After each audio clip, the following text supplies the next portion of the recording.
All right, let's dive right into this explainer and decode the twisted web of a pinch of poison. We're heading to the charming, seemingly picture-perfect town of Harrow's Mill. It's supposed to be time for their picturesque harvest cook-off, right? Well, instead, the whole thing gets completely derailed by buried grudges, some incredibly dark history, and a shocking murder. So, let's get into it. The maple sugar went everywhere. Seriously, we've all had those insanely chaotic kitchen mornings, haven't we? It's a crisp October Saturday, and we start right in the messy reality of Della Monroe's kitchen. She is frantically preparing her signature smoky sunset spice blend for the upcoming cook-off. Alongside her very trusty but honestly wildly judgmental bloodhound named Paprika, Della is just a regular small business owner trying to survive the town's biggest civic event. But this wonderfully ordinary morning, it's about to take a very, very dark turn. Which brings us to the ultimate hook for this whole investigation. How on earth does a wholesome, small-town cook-off turn into an active murder scene? I mean, the Harrow's Mill Harvest Cook-Off is the event of the year. We're talking 12 competition tents, cider presses, literally the entire town gathered on Founders Green. But all that festive community energy is completely shattered by a shocking, highly public fatality right there at the judging pavilion. And smack in the center of the storm is Della Monroe. Della is an artisanal spice vendor, and her smoky sunset blend, which is this amazing mix of smoked paprika, ancho chili, cumin, and maple sugar, is the absolute backbone of her Millrace Red Chili entry. But unfortunately for her, that exact spice blend is sitting right there on the judging table when the murder actually happens.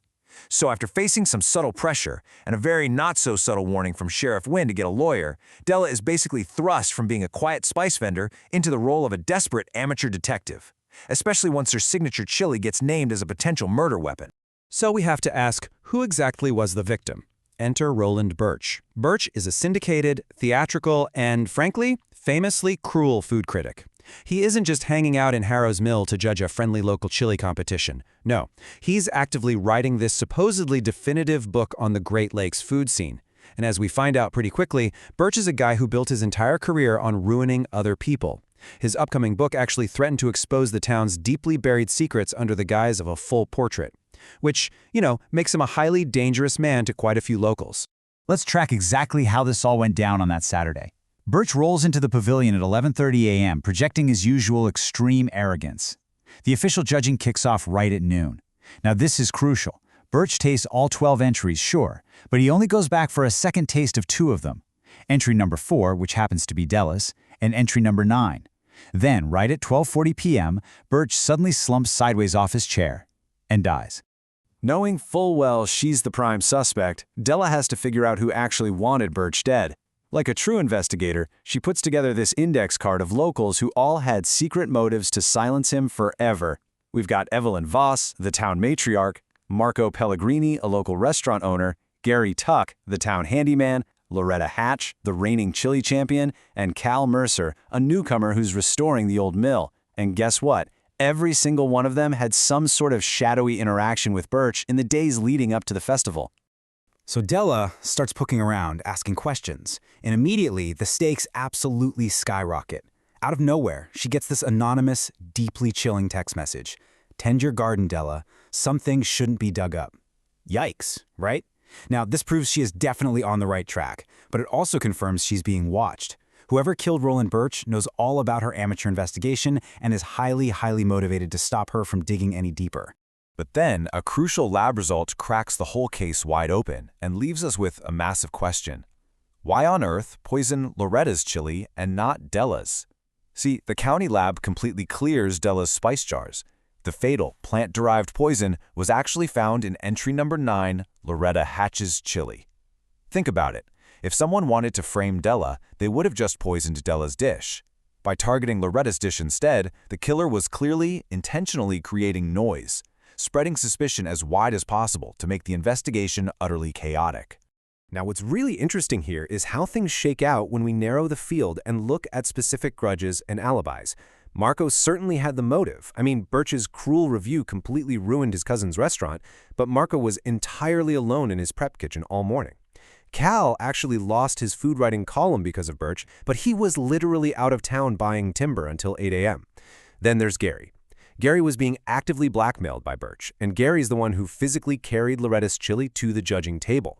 It looks really bad for him, right? But hold on, let's take a closer look at Loretta. Her award-winning chili is so brilliantly described as having the heat of a reasonable argument and the finish of an apology. And yeah, Birch had viciously reviewed her chili years ago, to the point where Loretta even sued him for libel. But honestly, that's just the whimsical surface stuff. Dig a little deeper, and it turns out Birch had actually discovered Loretta's 40-year-old bankruptcy secret. He fully planned to weaponize it in his book to publicly humiliate her, so she actually had a massive, very real motive. However, Della does the smart thing and follows the physical evidence. Gary absolutely insists that he picked up Loretta's container fully sealed from her porch, and Loretta confirms this. She sealed it herself. Because that container was totally sealed during transport, Della has this breakthrough realization. The poison had to be administered later. It had to happen at the judging pavilion itself, while the entries were unattended, way before the cook-off even started. This step-by-step logic is huge. It narrows the timeline and the suspect list dramatically. So, if the poison was slipped in before the cook-off, when exactly did it happen? Well, eyewitness accounts reveal a super-critical window on Friday night. The pavilion was basically left unlocked and completely unattended. And at 9:17 p.m., Evelyn Voss, the head of the Chamber of Commerce, the one who organized the cook-off and personally assigned Loretta to position number 9, enters the pavilion.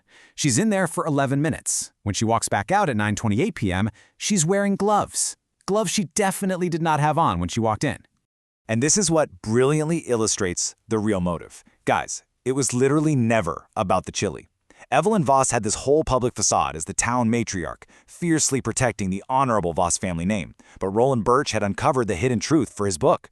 Turns out, during World War II, the Voss family essentially acquired a ton of land for pennies from the Kirchner, Bruder, and Hoffman families, German immigrants who were unfairly pressured right out of town. Evelyn wasn't targeting Loretta out of spite. She poisoned Loretta's chili simply to create a massive smokescreen. She needed a chaotic murder investigation that would permanently silence Birch and protect her family's illicit, decades-old land grabs. So the trap finally snaps shut on Evelyn with these 3 undeniable steps of evidence. First, Della somehow convinces a completely terrified Gary to testify to Sheriff Wynn about those gloves. Wynn immediately pulls the Friday night security footage, which perfectly backs up Gary's timeline, actually capturing Evelyn leaving with the gloves on. And the nail in the coffin? The police execute a warrant at the Voss house and find trace amounts of that exact plant-derived poison on Evelyn's charcoal wool coat. Boom! The case is broken. The fallout from all this is swift. Evelyn Voss is charged with first-degree murder. And because the investigation exposed Birch's research anyway, those dark 1940s land records become a matter of public record. The town's hidden history is dragged right out into the light. It really brings the whole story full circle, showing us how long-held secrets act like a slow-acting poison themselves, infecting generations of a town. The Voss legacy is shattered, sure. But, as we see with Loretta taking steps to honor those displaced German families, it finally allows the community and Della to start moving forward honestly.